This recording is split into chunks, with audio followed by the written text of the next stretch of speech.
Good evening and welcome to the 2023 Annual Duldig Lecture on Sculpture. I'm Janine Kibblewhite, President of the Duldig Studio.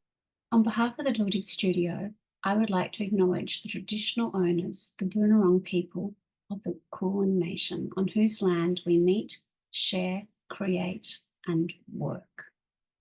The annual Duldig Lecture on Sculpture was inaugurated in 1986 to commemorate the life and work of sculptor Karl Duldig and artist and inventor Slava Horowitz Duldig, pictured here in Vienna with one of her famous umbrellas. We're very proud that the lecture continues to explore, present and promote historical and contemporary developments, artists, ideas and issues relating to the artistic practice of a medium of sculpture. The House Museum pictured here is the home of Karl and Slava, and together with the Sculpture Garden has a nationally significant collection of Karl's and Slava's drawings, prints, photography and sculptures, together with the original furniture from Vienna. It is a remarkable story of survival through art that continues to resonate today and inspire creative journeys. Please do visit the Duldig Studio website where you'll find further information on the art and life of Karl and Slava, and also what's on at the Museum and Sculpture Garden. I'm delighted now to introduce Charlotte Day, who in turn will introduce tonight's speaker. Charlotte is the Director of Art Museums at the University of Melbourne, and Charlotte has worked in the university and public art gallery sector for 25 years and has a long history of working on public art projects and with sculptural practices. Charlotte presented the Duldig Lecture in 2018 on public art out and about, and we're delighted to have her join us this evening. Thank you, Janine, so much. I would first like to join Janine in acknowledging that I am too on Boonwurrung country and how important it is to situate ourselves, especially when we are talking about sculpture and place. One of the terms I most dislike is placemaking, as if our places aren't already loaded with culture, histories, memories, ecology and geology, material culture, and so much more. I'd like to recognise Eva de Jong, Duldig and Anthony de Jong and everyone involved in the Duldig Studio, including Janine, Kate and the volunteers, as well as previous Duldig staff and lecture speakers. It's a big deal to keep such a grassroots house museum going and to continue to think ambitiously, including with this annual lecture series, which across 37 years has involved so many directors, curators, academics and artists who have covered hugely varied topics from sculpture parks, soft sculpture, historical moments and movements, First Nations connection to country and place, and most recently, Dr. Sean Sober's look at when public sculptures are right in the thick of political debates and at the coalface of social change. In my previous role at Monash University Museum of Art, we were close neighbours with Duldig Studio and we ran educational programs together. To that end, I would also like to acknowledge the Duldig commitment to education and Gina Panibianco's support of that over many years. She is a wonderful and committed colleague. I know Zoom backgrounds have become all the rage, but I cleaned up my messy desk a bit for tonight and installed some of artist Renee's works as a backdrop to illustrate the reach of Henry Moore Institute funding, as the Institute supported our recent Renee So exhibition at Mama, which travelled to the University of New South Wales too. Here's the nice book. The Institute also supported an earlier project I co-edited, Let's Go Outside, a book about art in the public realm. Apart from just advertising our own projects, I wanted to share these just to show how this is exemplary of the spirit of the Henry Moore Institute and of the Henry Moore himself, which I'm sure we will hear more about from Laurence Sillars, our keynote tonight, his morning. From my perspective, what is most special about the Henry Moore Institute is that it's located and grounded in Leeds, the place that Moore studied, but its reach and impact is expansive. Like Duldig, the Institute promotes sculpture, but is also curious, inquiring. It's not about restricting and protecting, but rather supporting dialogues and projects that recognise sculpture as in continual evolution and flux, as all art practices must be. I can imagine that this expanded context is partly what drew Laurence to Henry Moore Institute, where he has been head since 2017. I think it's also that the Henry Moore Institute is of a scale, but still open and nimble, which means Laurence wears many hats, leading exhibitions, collections, research, engagement, and digital programs, and creates the opportunity to work with a wide range of contemporary artists. In 2024, he's curating an exhibition with Australian artist Haney Amanius, which is very exciting. Working with Haney brought him to Australia a couple of weeks ago for a short, sharp visit, and we were lucky to spend a few hours together on a Sunday morning at M Pavilion in Melbourne and at Buxton Contemporary. Laurence studied art history at the Courtauld Institute of Art, London, following roles at some of the most influential UK contemporary art galleries, including Chisenhale, Whitechapel, as well as the UK Arts Council collection. He was curator at Tate Liverpool from 2002 to 2009. At the Tate, as well as permanent collection displays, he curated exhibitions and projects with artists including Jenny Holzer, Teresa Margoles, and Bruce Nauman, along with the first Turner Prize exhibition to be held outside of London in 2007. From 2009 to 17, he was chief curator at the Baltic Center for Contemporary Art, Gateshead, where he oversaw some 100 exhibitions during his tenure, curating those with many other important artists, including Lorna Simpson, Fiona Turner, and Omar Fast. Laurence has published and lectured widely on modern and contemporary art, was formerly a research fellow at Liverpool John Moores University, and external examiner for sculpture at the Royal College of Art. He was part of the curatorial committee for the Liverpool Biennial in 2004, 6 and 8, and the Yorkshire Sculpture International 2019. I'd say in summary that it seems to me that Laurence has sought out contexts to work in where the ambitions and stakes are high, but the opportunity to support, create, and have impact is very real. He has worked in museums and institutions where you remain very hands-on and immersed in practice, while closely working with artists and building audiences for and access to contemporary art. The title of Laurence's presentation tonight is Experiencing Sculpture, the Henry Moore Institute's legacy 30 years on, and I think this embodied concept of experiencing rather than looking at or just visiting sets the tone for his presentation. I'm most pleased now to warmly welcome and hand over to Laurence. Well, good evening, everybody. First off, I just want to say a very great thank you for the invitation to do this lecture, to the Duldig family, to Eva and Anthony especially, to Gina, Janine and Kate at the studio, and Charlotte. Thank you so much for your really warm introduction.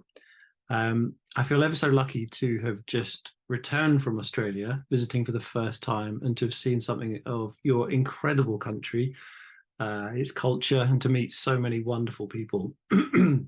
It was a great highlight to visit the Duldig studio, as I know that many of you will already be aware. So it's a real pleasure to be able to speak to you this evening with some very recent memories of the context that many of you are in. And from the important legacies of one artist, Carl Duldig, it's wonderful to be able to speak about those of another artist, the British sculptor Henry Moore, and in particular, the approach to thinking about sculpture today brought about by the Henry Moore Institute, a centre for sculpture studies in Leeds, in the north of England, which I am lucky enough to lead.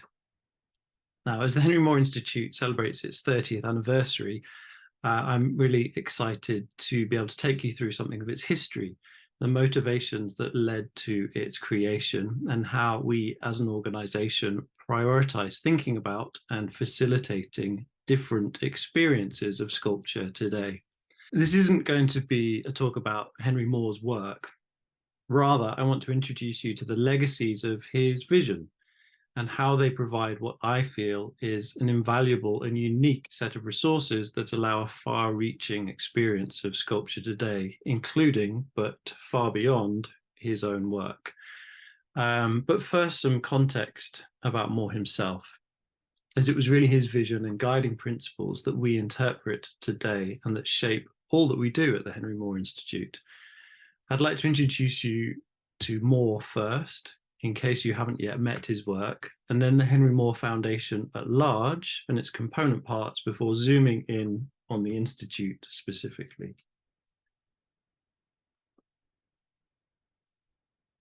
So Henry Moore was born in the county of Yorkshire, which is sort of on the northeastern shoulder of England, in 1898.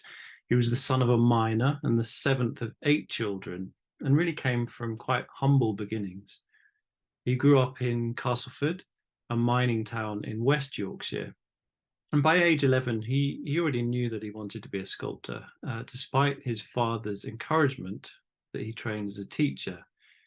He was actually particularly inspired by his own teacher, a lady called Alice Gostick, who taught him a huge amount about art from all around the world. And this was a really positive and early experience of education that shaped his own commitment to learning throughout his whole life. Moore was drafted to serve in the First World War when he was 18, but came home to recover from a gas attack. After he recovered, he went to art school to study sculpture in 1919 in Leeds, something he was unable to do with the aid of an ex-serviceman's grant. He completed the 2-year drawing class in a single year and went on to study sculpture, where he was the only full-time sculpture student. Essentially, the art school in Leeds invented a sculpture course for him. So here he is in Leeds. He's the third from the right in the bottom row. And while there, he met and became very close friends with Barbara Hepworth, who, of course, also went on to enjoy an international career, becoming a hugely influential sculptor herself. Moore then studied at the Royal College of Art in London and ultimately, as we know, went on to become one of the most well-known artists in the world, really shaping the development of sculpture in the latter half of the 20th century.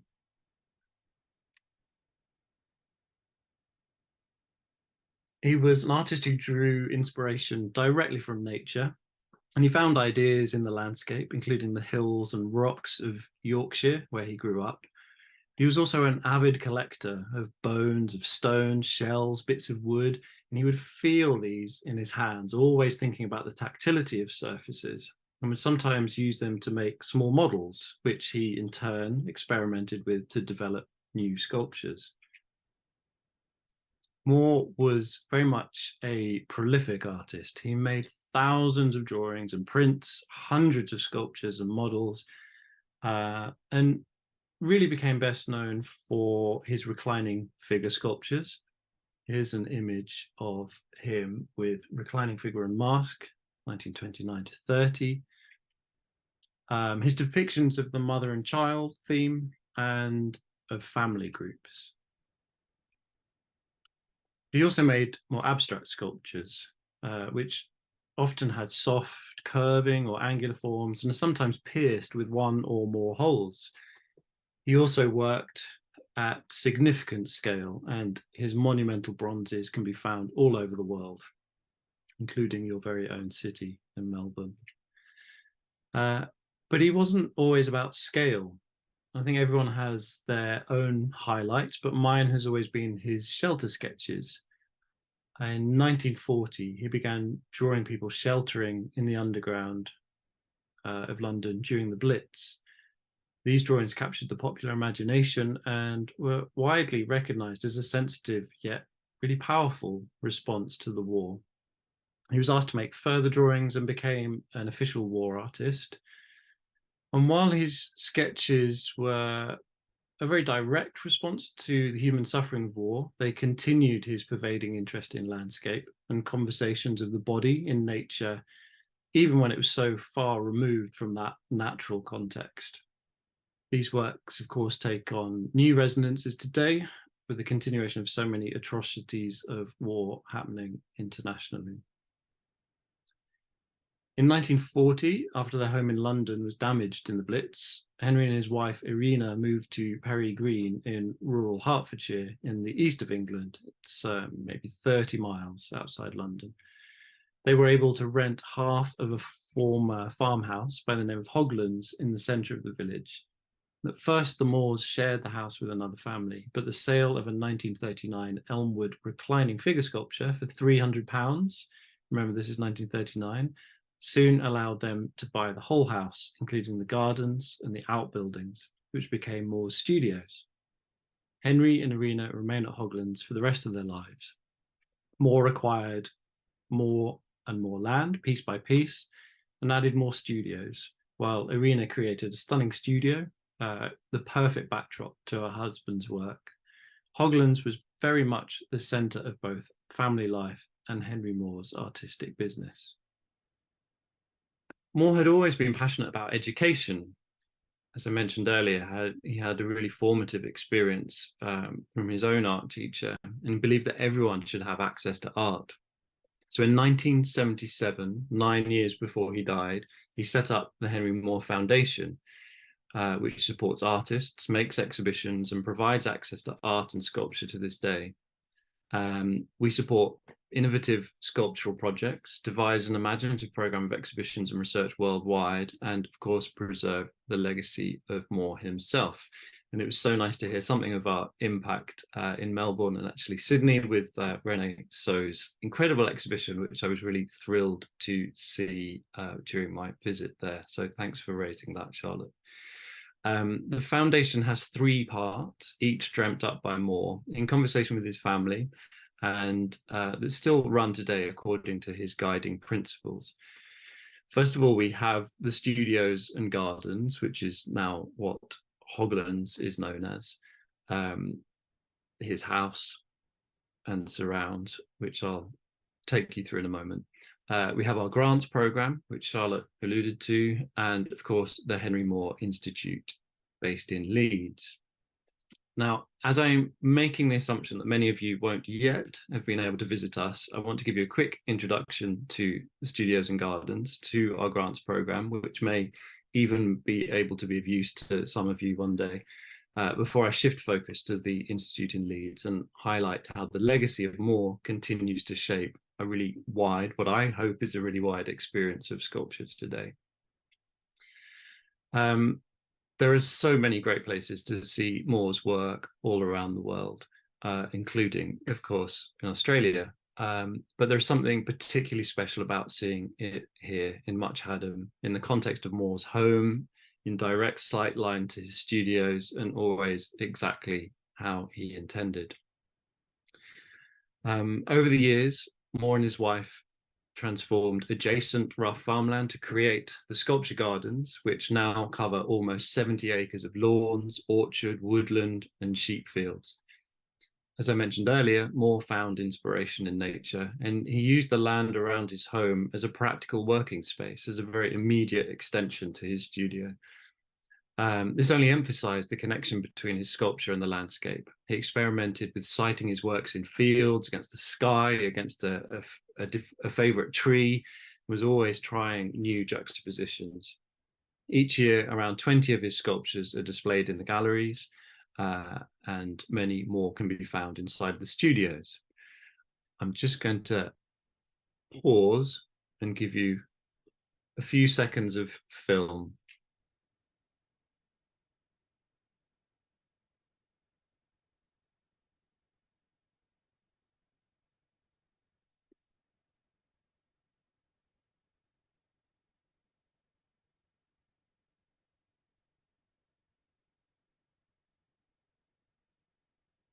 Hope that whets your appetite for a visit.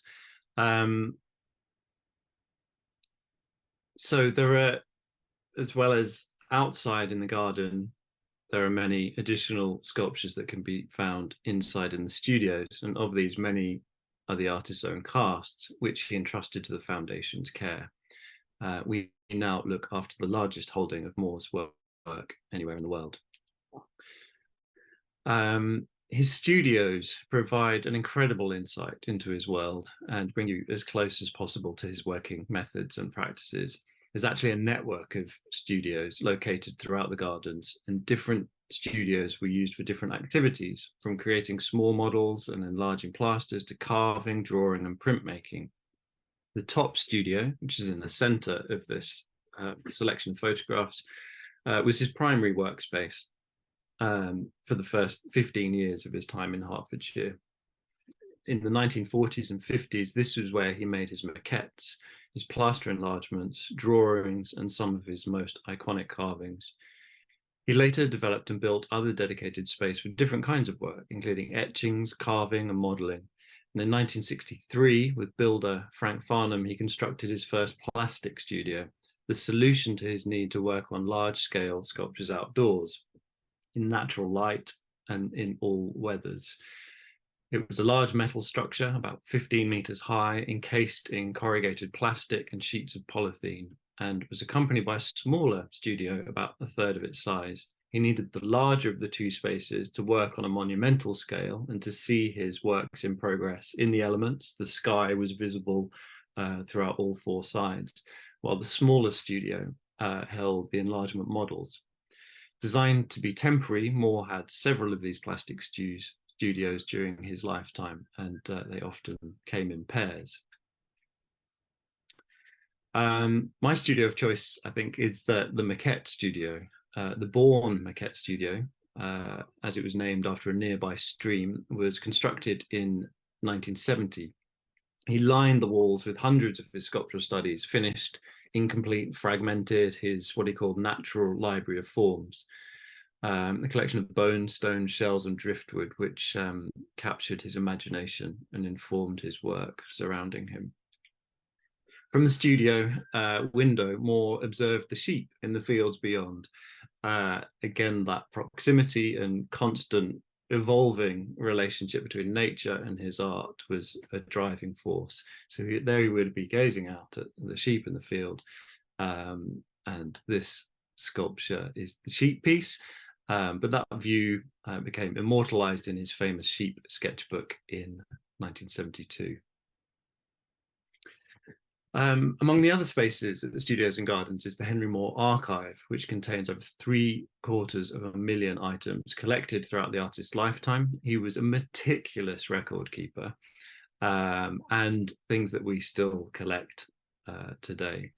Our holdings illuminate Moore's creativity, passion, curiosity, and document his influence on 20th and 21st century art and culture.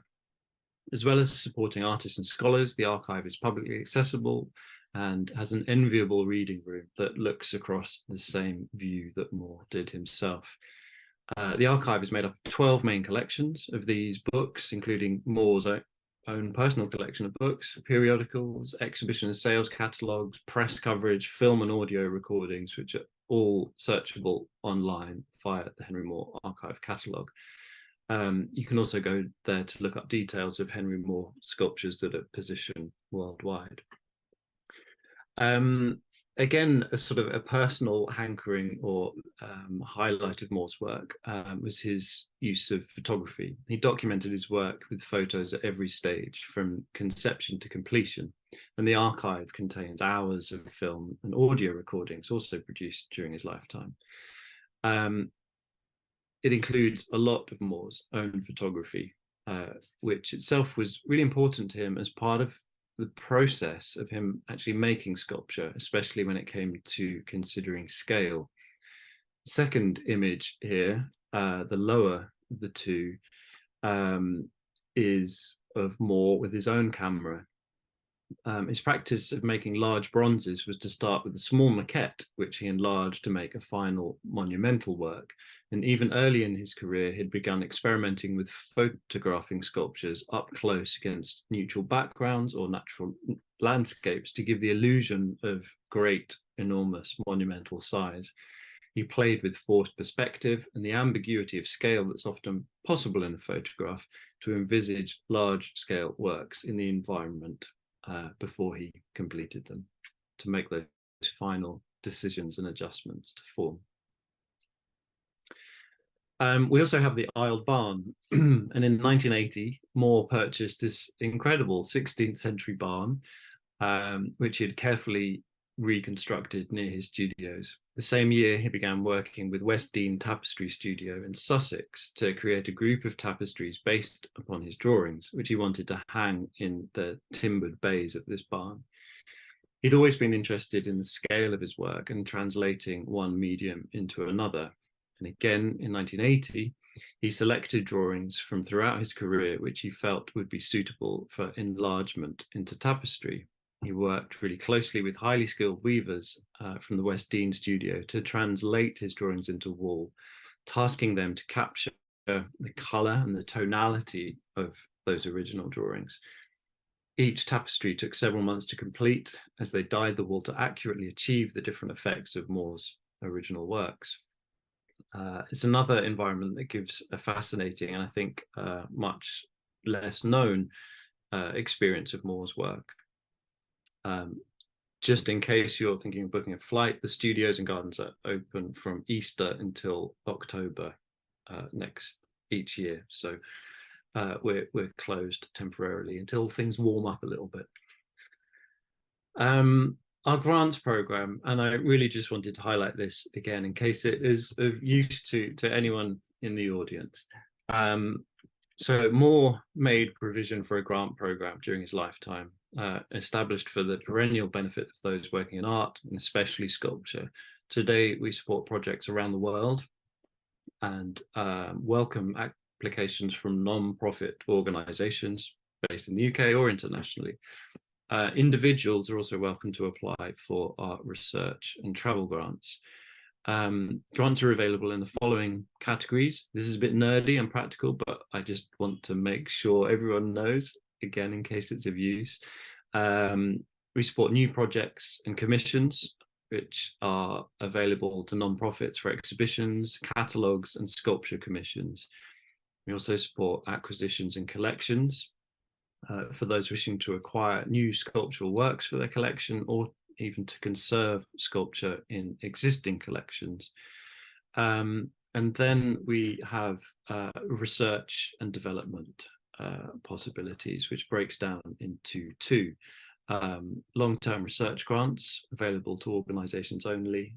They support extended research projects requiring funding for more than 1 year, for example, a permanent collection catalogue. And research and travel grants, which are available to individuals, sculpture historians, academics, curators, conservators who are researching and publishing on sculpture, conservation, production, history, interpretation. And if anyone is interested, there's a dedicated part of our website that details all of the possibilities. And if you need any further information or have any questions, just reach out. You can find us easily online. Finally, the Henry Moore Institute, the third part of the Henry Moore Foundation, which is in Leeds, which opened in 1993. And as I think you now know, we celebrate our 30th anniversary this year. So it is really great to have this opportunity to reflect upon some of the things we've done. Moore's time as a student in Leeds had been really important to him, and he always felt very proud of his of Yorkshire, the county of his birth and his origins. Yet there was a degree of frustration at the lack of access he had while studying to the art of others. He was an artist who needed a constant stream of new things to look at and to think about. And while he later became a great traveller, he didn't have the resources to do that in Leeds. He retained strong relations in the city, and when establishing the foundation, was determined to create a centre to provide the access that he hadn't had while there.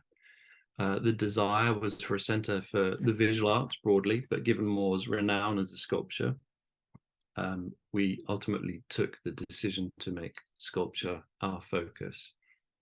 I should also just add that Yorkshire is an incredible context for sculpture. I can't think of anywhere in the world that matches its offer, in that we are one of 4 specialist organisations that all have sculpture as their DNA.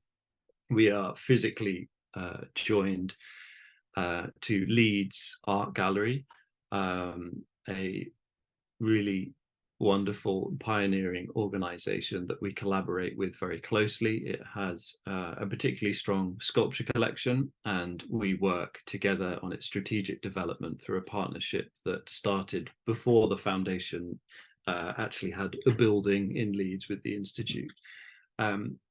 about a 30-minute drive away is the Yorkshire Sculpture Park, one of Europe's largest outdoor sculpture parks, and again an astonishing place to see sculpture, both British and international, in the open environment. And a drive in a slightly different direction is the Hepworth Wakefield, a museum with, again, a very strong collection that came out of the collection of Barbara Hepworth and her work. Hepworth was born in Wakefield, and a really strong rolling temporary exhibitions program. So for sculpture lovers, Yorkshire is it. There's a 30-year history that I could take you through at the Institute, but don't worry, that's not my intention. I would, however, like to give you a snapshot of the breadth of our activity over recent years to give you a flavour of our priorities, especially since I arrived in post 6 years ago, and to really shed light on Moore's legacy in terms of how sculpture by others may be accessed and experienced today in Leeds. We're a centre for the study of sculpture and really have a multifaceted programme that encompasses exhibitions, research programmes and events, a research library of some 30,000 volumes, and an archive of sculptors' papers that I'll return to a little later on. We also have a really important and strong engagement programme, working with young people, schools, community groups, and families. At the heart of the building is our exhibitions programme. Through it, we aim to be not only historically expansive, but as broad as possible in terms of our definition of what sculpture can be. We have overarching aims that shape our programme and the decisions we make, as you might expect, and how we prioritise. And I'm going to maybe highlight three things in terms of that framework, those overarching strategic ambitions.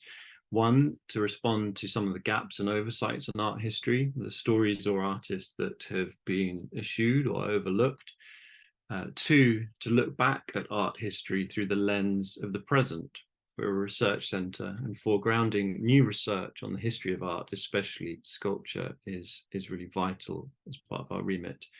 And three, to showcase the best of a new generation of artists, locally, nationally, and internationally. So I'm just going to take you through three exhibitions that illustrate something of our approach. And in terms of that first principle, to address art historical oversights, we were delighted in 2019 to present the first major exhibition in Europe of the work of Senga Ngudi. This is Senga, a photograph taken in the early 1970s. Born in Chicago in 1943, Ngudi has been a pioneer in sculpture for 50 years. She was a vital figure in avant-garde scenes in Los Angeles and New York in the late 1960s and 70s. And her work is characterized by persistently radical experimentation with material and form. She studied art and dance in Los Angeles before moving to Tokyo for a year in 1966-7 to study Japanese culture at Waseda University. Her research into Japanese aesthetics and societal rituals structures much of her work, as does the incorporation of African culture into the forms of Western modernism. Ngudi's materials are always common and include sand, water, newspaper, and nylon tights. Her underlying philosophical approach is that whatever the material, it can be transformed, evolve, and have more than one purpose, both physically and metaphorically, conceptually. Building upon and yet subtly working against dominant modes of production, she emerged as an artist at a time when abstract art made by a Black woman was dismissed for not explicitly confronting issues of racial identity or gender. Ngudi's formidable practice, however, redefined how race, feminism, and the human psyche could be made manifest in art. She was a forerunner of post-minimalism, making work that is always embedded with human, philosophical, and spiritual concern. At the time, this was Ngudi's most expansive exhibition to date, and brought together work from throughout her career, alongside sculptures and photographs, It included a major new installation and recreations of sculptures that had not been seen for several decades.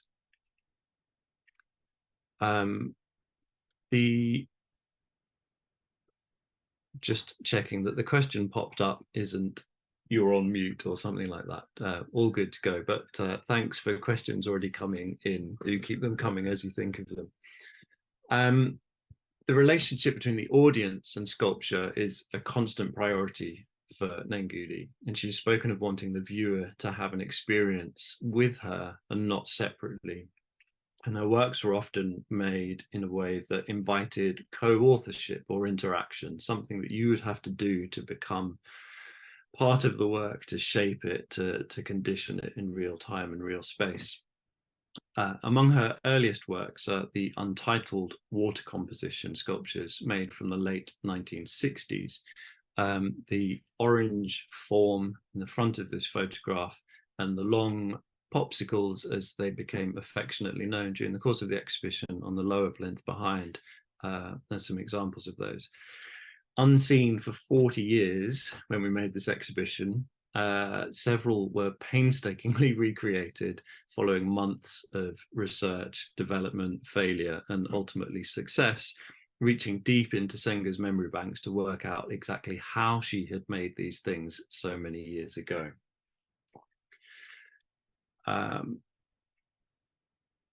While abstract, they undermine the static and industrial tendencies of minimalist sculpture that was dominant at the time. Just think about Donald Judd, perhaps, alongside these.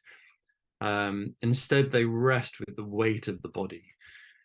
Like much of her sculpture, the water compositions were originally made to be touched, their flexibility, surface tension, strength, and fragility explored by the audience. Given their fragility and the fact when these were first made, it was for an exhibition that perhaps lasted a week, whereas ours lasted 3 months. We were a little tentative about inviting people to prod them, so we guided that to some extent, but did have a few special touch tours during the course of the show. Photographs on display in the exhibition revealed a number of performances with objects that Senger had done, where body and sculpture become one. Ceremony for Freeway Fêtes in 1978, one picture of which is here, shows a performance Nangudi initiated to christen a public sculpture she made for a Los Angeles freeway underpass. David Hammonds and Myron Hassinger, both great artists in their own right, were invited to participate and played the roles of the male and female spirits respectively, while Nangudi, masked, act as a joining force of solidarity. The importance of ritual and ceremony in Nangudi's work is brought to the fore in her sand mining series, and this was a recreation of one that she made in 2018. It's an arrangement of sand, found objects, in this case found in a scrapyard, a kind of vehicle breakage yard not so far from the Institute, and poured coloured powder pigment. Nangudi's use of powder pigments points to Western modernism, in particular its uses in abstract expressionism, but it also looks to the ways that sand and pigment have been used ceremonially across cultures in practices ranging from Native American healing to elaborate Rangoli designs in East India. And at the close of the exhibition, we worked with another artist, Anam Bawonyo, who's pictured here on the left, I think, left in the blue of this picture, and realized a new working consultation with Nangudi that activated and in some respects paid farewell to the sand mining. It was done on the last weekend of the exhibition, and it's only ever a temporary work.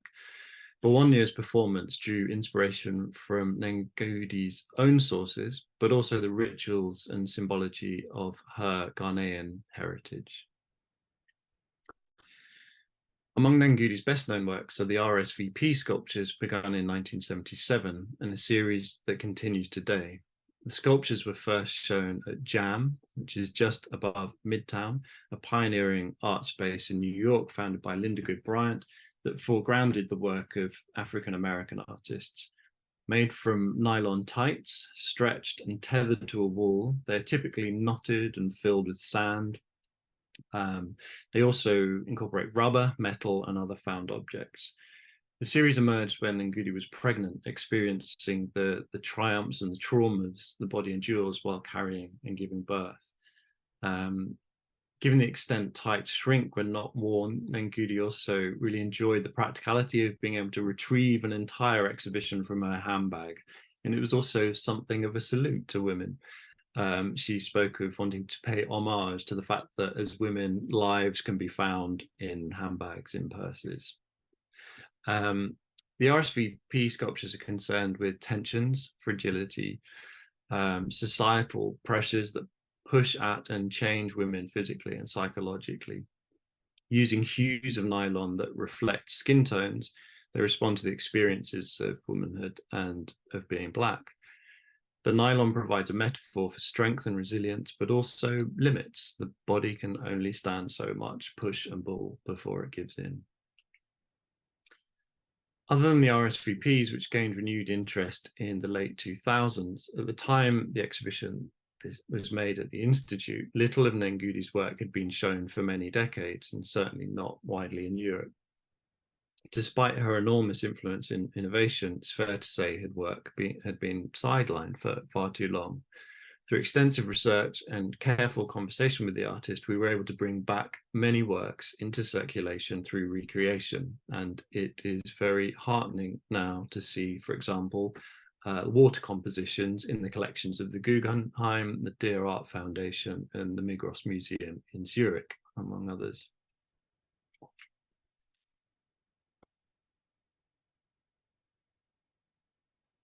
Excuse my hydration pause. The second principle in terms of our exhibition programming concerns foregrounding new research. Last year, we presented the exhibition, The Colour of Anxiety, Race, Sexuality and Disorder. It brought into focus sculpture exhibited and collected in Britain between 1850 and 1900, which is a really rich yet largely overlooked body of work. And it was an exhibition guest curated by Dr. Nicola Jennings and Dr. Adrienne Child, a British and American academic, respectively. And while we author a lot of our exhibitions ourselves, we love guest voices. The exhibition examined objects that introduced colour and new materials into sculptural process, situating them within the context of the anxiety which often weighed upon Victorian society in the face of societal change and great scientific advance. In the second half of the 19th century, British sculptors began to move away from the whiteness of neoclassical marble and started to incorporate colour into their work, using bronze, silver, gold, ivory, porcelain, as well as semi-precious stones, tinted waxes, enamels, and paint. The adoption of these materials had typically been attributed to a renewed interest in medieval history, craftsmanship, discoveries about polychromy of ancient sculpture, and the introduction of new industrial processes. Anxieties about rapid social change, developments in science, threats to the established patriarchal order and imperial rule have been highlighted by many literary and social historians, but had previously received less attention from art historians. This exhibition and Jennings and Child's research lent into that void and asked some really pertinent questions about sculptural production and its motivations at that time. It examined the rise of colour in 19th century sculpture by focusing on how male artists responded to and reinforced a concept of the cis female body in a way that was influenced by the anxieties prevalent at that time. It revealed how, despite Victorian ideals of virginity and chastity, the representations of women in sculpture became increasingly sexualized and reflected fears regarding the changing role of women, Black female sexuality, and racial intermingling. Bringing together some 30 sculptures that either incorporated colour directly or imply it by means of subject matter and titles, the exhibition looked anew at the fascination with colouring people and people of colour as a response to the Victorian age. Here's a quick silent walkthrough.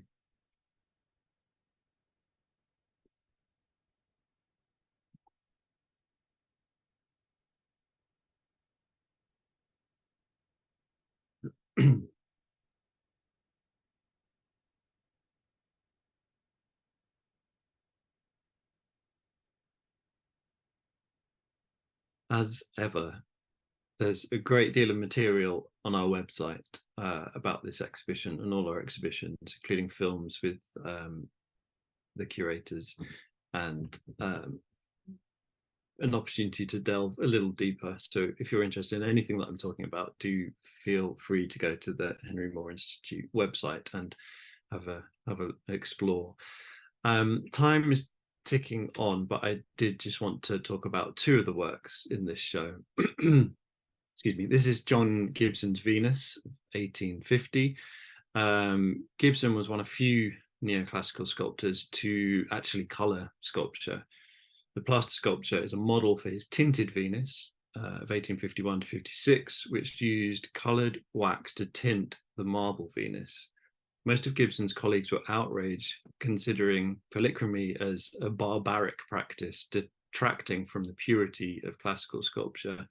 For them, white marble was a symbol of Western civilization. Nevertheless, when the tinted Venus was exhibited at the International Exhibition of 1862, the public was enthusiastic.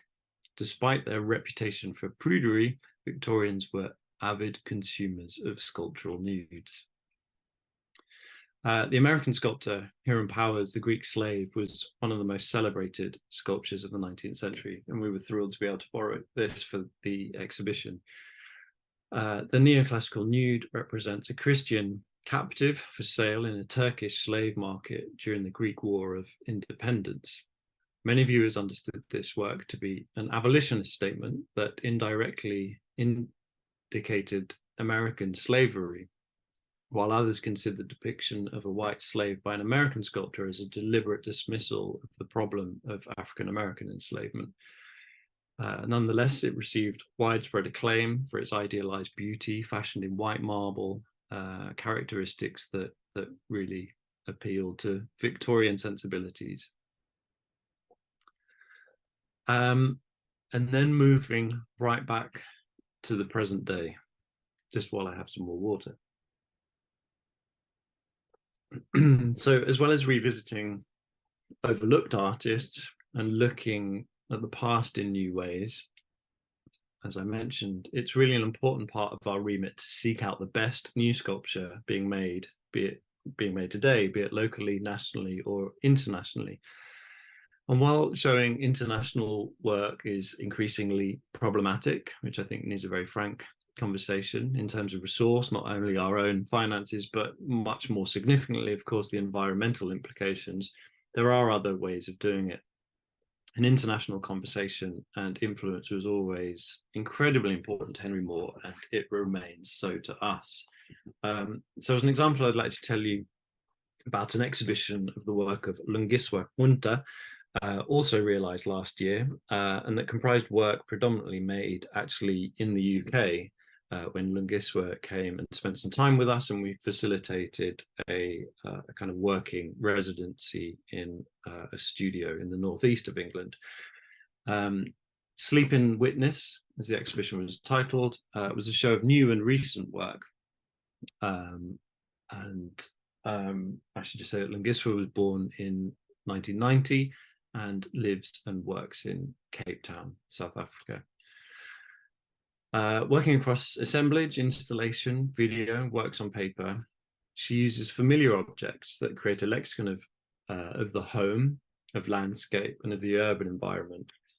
Scent, including that of petrol, so smell, and the threat it brings, and sound, such as the rhythmic singing that appears in lots of her videos, are also really important elements of her work and the experience of being with it.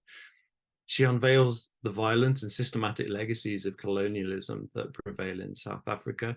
This is not just a South African story, of course. The symbolism within her materials runs deeply, conjuring layers of that colonial history and multiple versions of the present.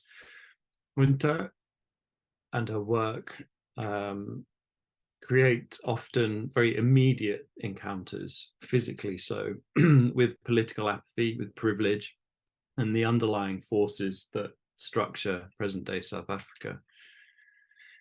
The exhibition opened with two interrelated installations made especially for the exhibition. In the first, entitled Zinadaka, rocks formed from blown and molded colored glass were placed all over the gallery, calm landscape. Their watery colors and translucency suggested a sense of existence between solid and liquid. Glass has been used extensively by the artist, as you saw in the last slide, making reference to petrol bombs and South Africa's DOP system, where employers pay laborers with alcohol, which in turn leads to dependency. Zinadaka continued the artist's conversation with landscape, identity, belonging, and seizure. The glass sculptures rest on soil that covered the gallery floor to be walked upon. It had a deep and earthy red, which sort of translates in this image, but the color balance doesn't 100% carry it through.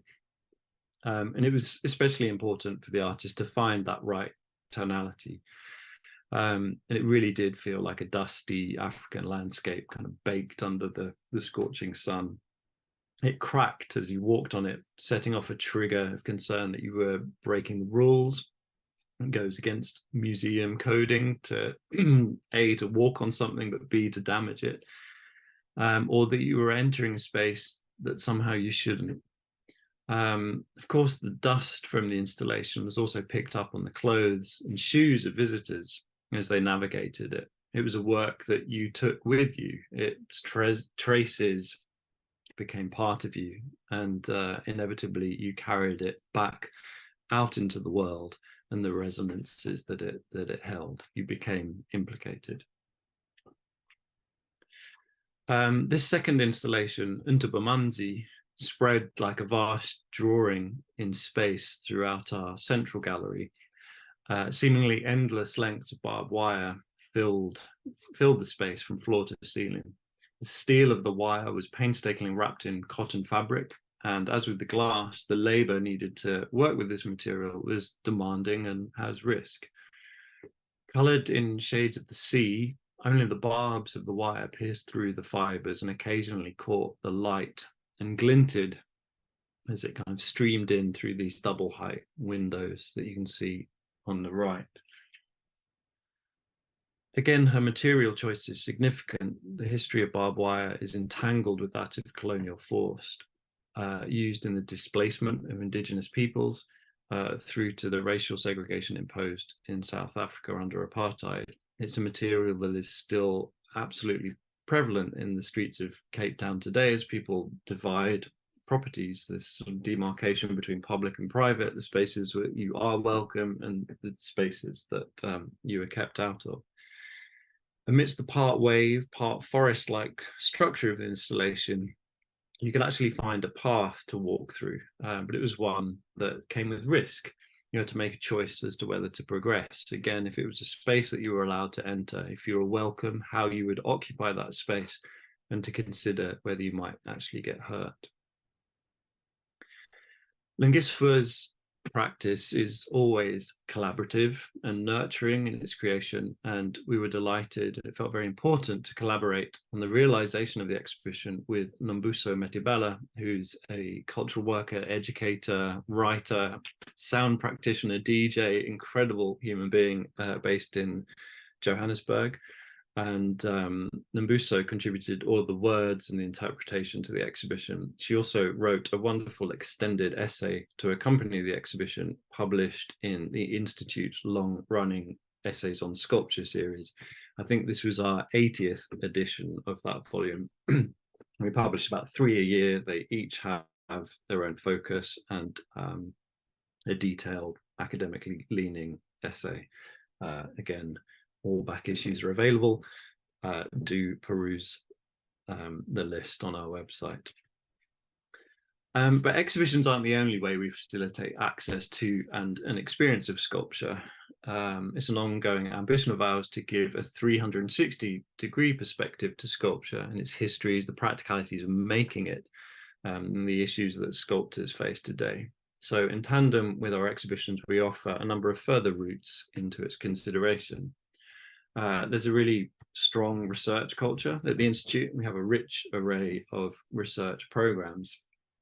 This is just a screenshot of the research page on our website.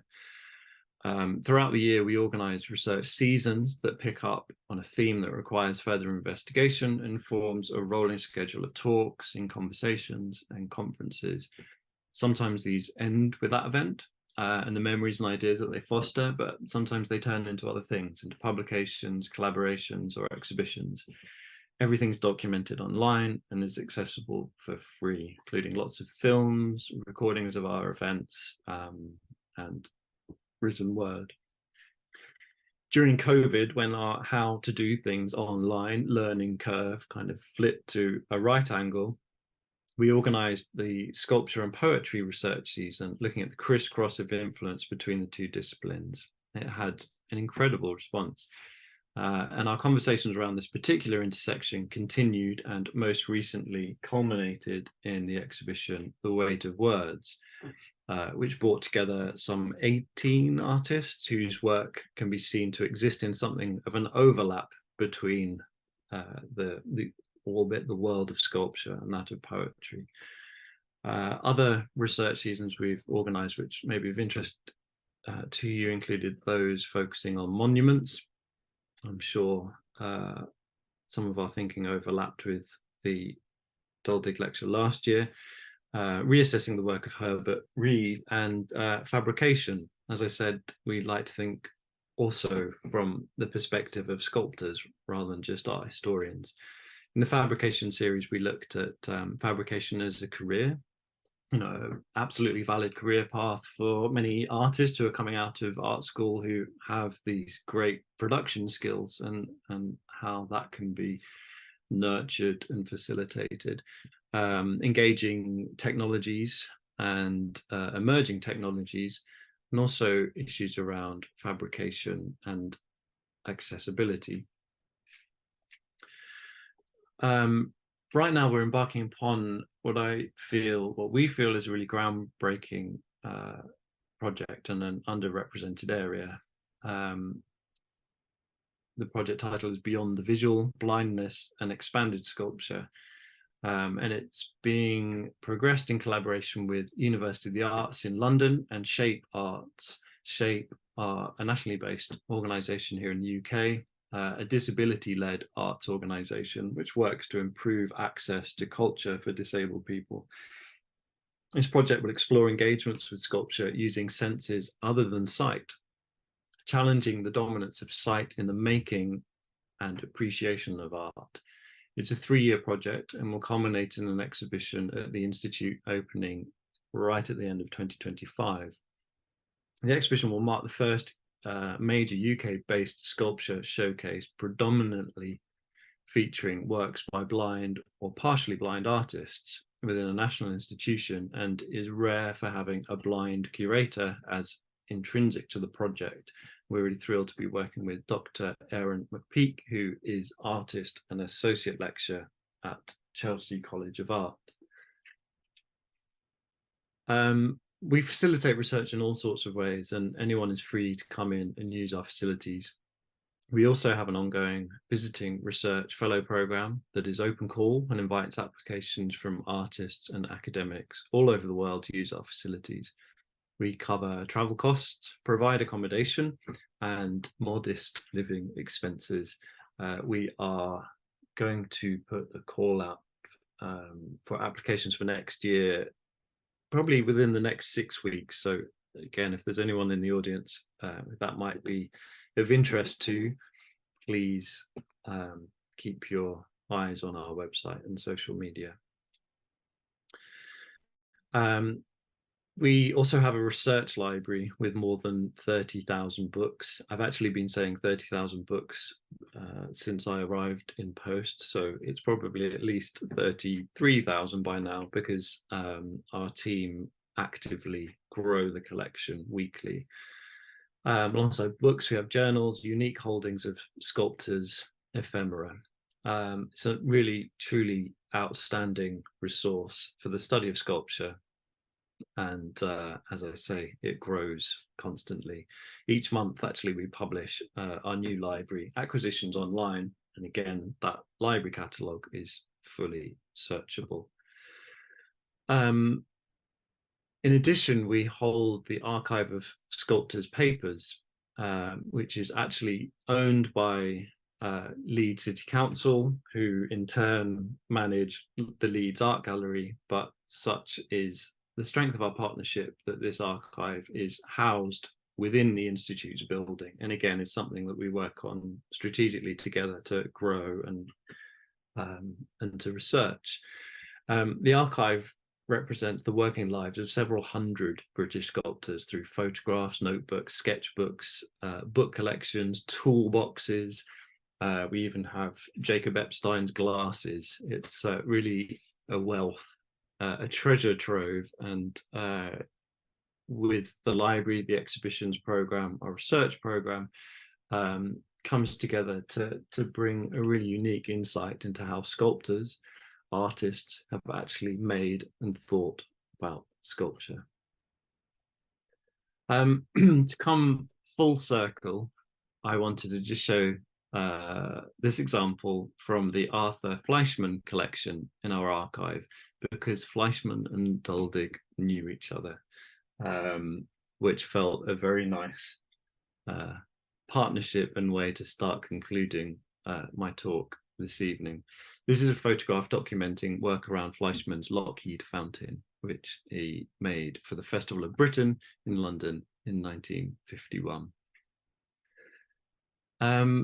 So I hope I've given you some insight into our priorities, the routes in which we enable access to and an experience of sculpture, but also our values in terms of how we respond to the history and the present of what has been included and what perhaps hitherto excluded from those narratives. Zoom is always a slightly unusual platform to speak on, but despite that, it's been really good to have the opportunity to talk to you all, specifically as the result of the legacy of one artist, Carl Duldig, and this lecture series about the legacies of another artist, Henry Moore. I really hope you can all visit one day. But for now, if there are any questions, I'd be really glad to take them. Thank you so much. Well, I'm especially glad for the first one, which is what's planned next for the Henry Moore Institute, and that was signalled as something that I was going to talk about. This might come as a slightly unusual decision, but at the end of our 30th anniversary year, a great year of kind of celebration and thinking about all that we've done, we really wanted to think about where we want to go next. So we have just closed, actually, last week, and we will not reopen until summer 2024. And we're taking the opportunity to do something of internal refurbishment. The Institute is a really incredible building, but it hasn't had anything done to it structurally in terms of capital investment really on any significant scale for 30 years. A massive area of growth in the last 5-6 years has been our engagement program, how we work with young people, with schools and colleges, but especially schools. Now, I don't know what the situation is like in Australia. I hope it's very different to the one in the UK, but let's just say creative subjects are not high on the value agenda in schools today. Cultural organizations really need to fill the void and to ensure that young people are having access to culture, to art, to research opportunities, to even get an insight into the possibilities of the things that we do as career paths. So previously the Institute actually didn't have a space that served those audiences particularly well. We are making that a priority going forward.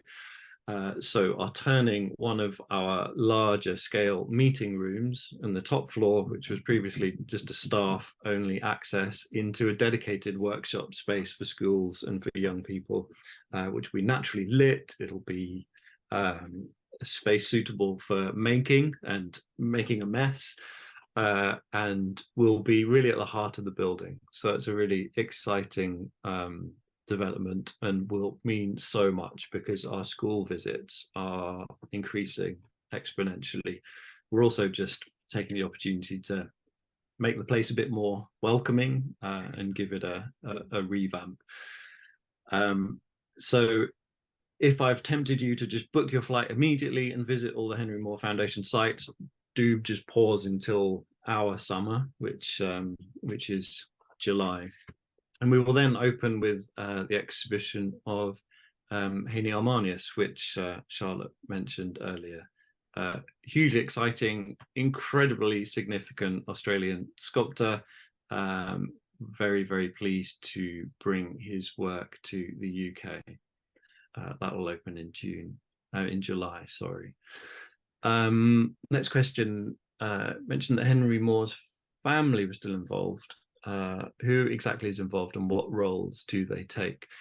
We have a really strong relationship with Moore's family. They're not part of our governance structure. We have a separate board of trustees, but we are probably in weekly communication with them, especially with Moore's daughter, Mary, and Moore's grandson, Henry. In fact, Henry and Mary visited the Institute just a few weeks ago to see it again before it closes.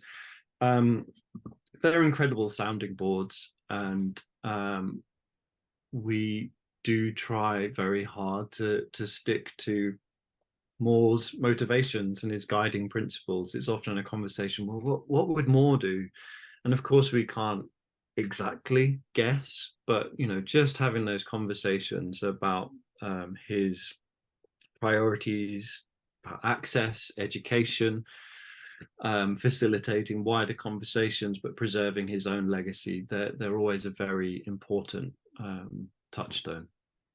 So it is a very close relationship. How many people attend the Institute each year? We have about 230,000 visitors, physical visitors, to the Institute in Leeds, and I don't have the online engagement figures, but that's a really critical part of our audience, but I'm afraid I don't have those to hand. During your visit to the Duldig studio, what similarities did you observe between Moore's and Duldig's practices? Gosh, well, they were both such experimental artists, I think, and didn't have, from what I saw from my visit, necessarily a signature material. There are materials that they were both known for. I mean, everyone perhaps immediately thinks of Moore's large-scale bronze works, but I think that thirst for experimentation and trying different motifs and different materials was certainly something that drove and motivated them. But you could also really tell that they were artists who were looking a lot. They weren't just looking at their own work, they were soaking up a very eclectic array of influences that drove their consideration of the figure and what it could be and how it should be in that moment in time. Wikipedia based question about Moore's wealth, but lived frugally and left an endowment to the foundation. Yes, as I hope I illustrated, he really came from humble beginnings, and progressively throughout his life became very successful, and with that success came an increasing bank balance. he never changed radically how he lived. The house that he managed to buy for the first time, for selling that work for £300, became his only house and became the house for the entirety of his life. Wealth went into making the work, into materials. I mean, I took you through his approach to studios, and that was maybe a luxury. I can't think of many artists who can create a studio for each different strain of work, but his priority was making sculpture and being in that zone. The wealth was there, but he was an extraordinarily benevolent artist, and the fact that we are still able to survive in part from the endowment that he left is an absolute testament to that. He really wanted to give back to the world, to the artist community, but also far beyond that. Hence, especially the creation of the Institute in Leeds and of the grants program. I should just add that while the endowment supports our activities, we also fundraise extensively to make ends meet, and we do that through fundraising ourselves, through trusts and foundations, but through our touring programs and other partnerships. Okay, clearly you oversee a richly varied and captivating exhibition programs. And aside, did Alfred Gilbert feature in your rooms 19th century sculpture incorporating colour and indeed unorthodox materials? Yes, he did.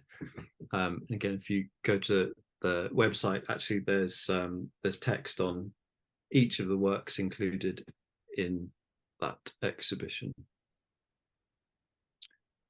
I think I may have answered all the questions.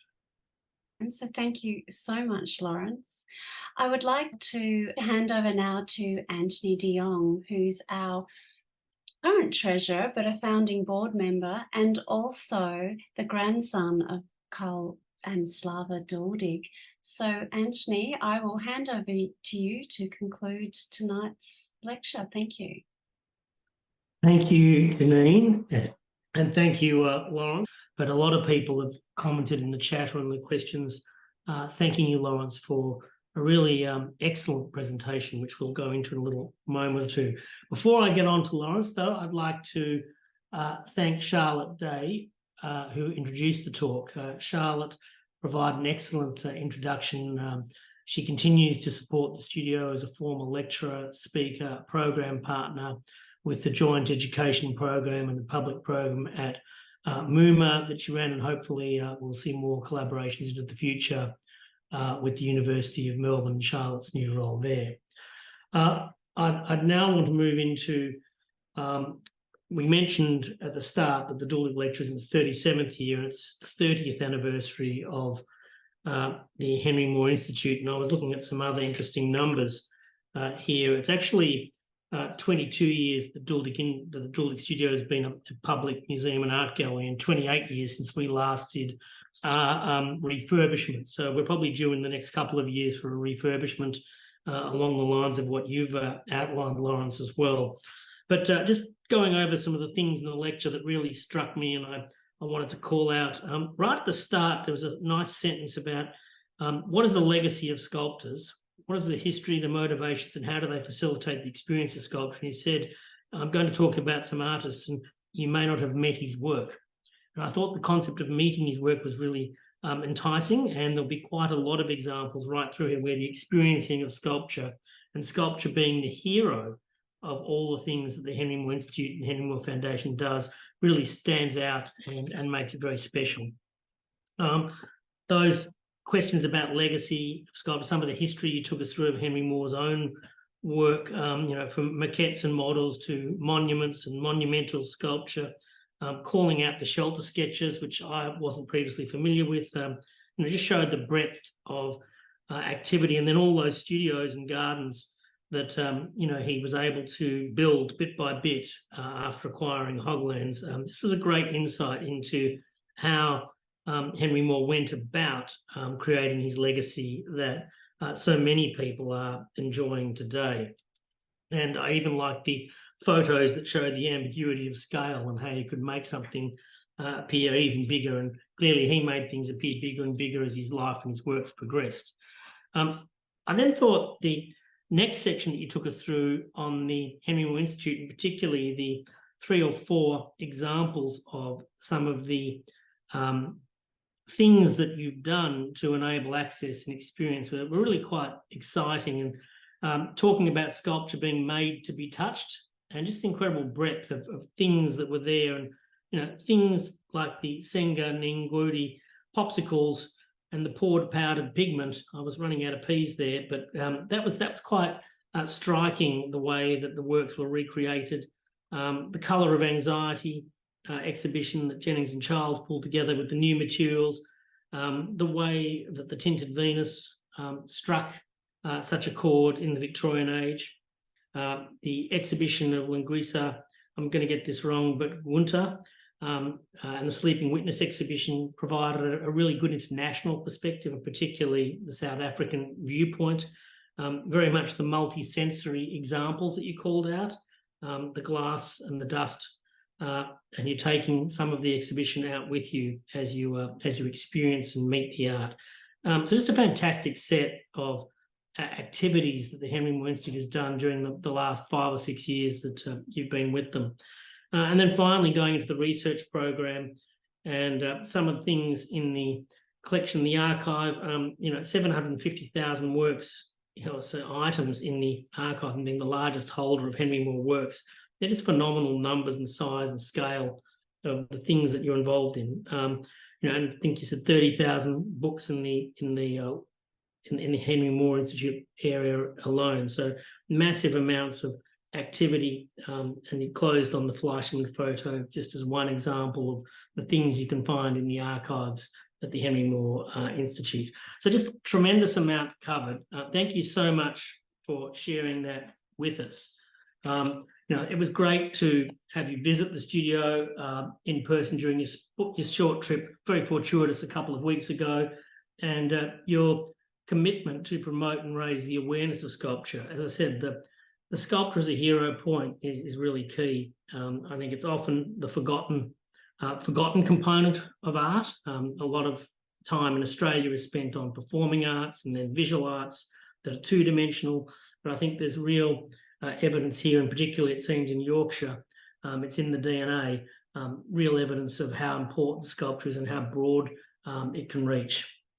This is the 4th year we've done the Duldig Lecture on Sculpture in a virtual way and online, and we're very interested in any feedback that people have to this form of presentation. It's definitely a different experience from us, but having international speakers reach us and international audiences is fantastic.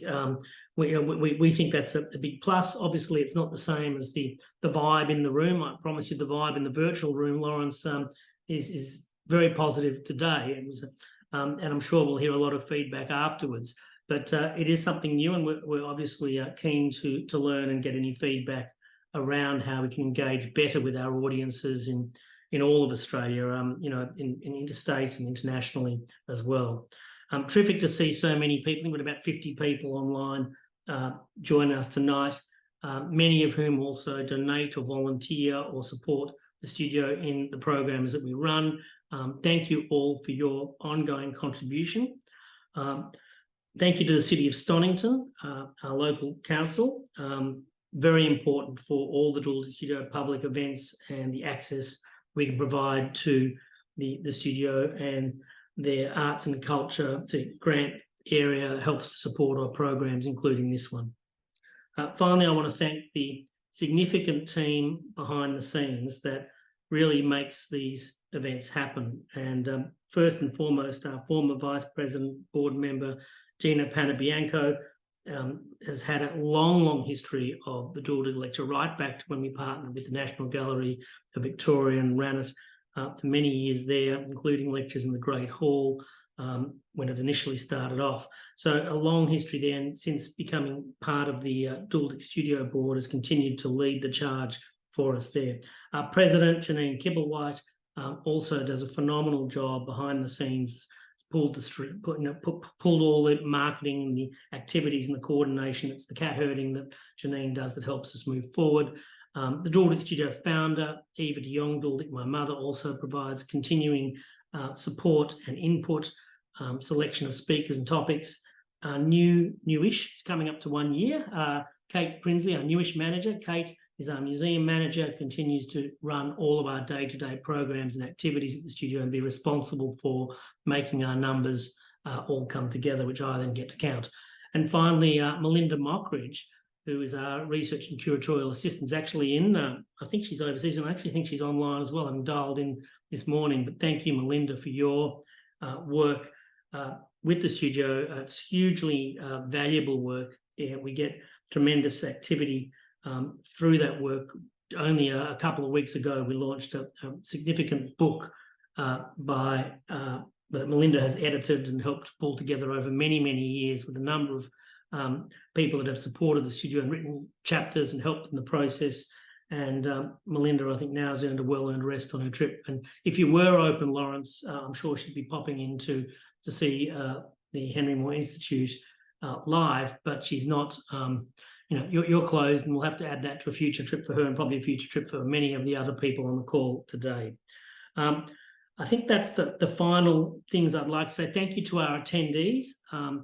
This lecture is made possible by the City of Stonington, and also I want to finally acknowledge the founder and patron who continues to bring the art of Carl Duldig and the story of the Duldig family to the wider community.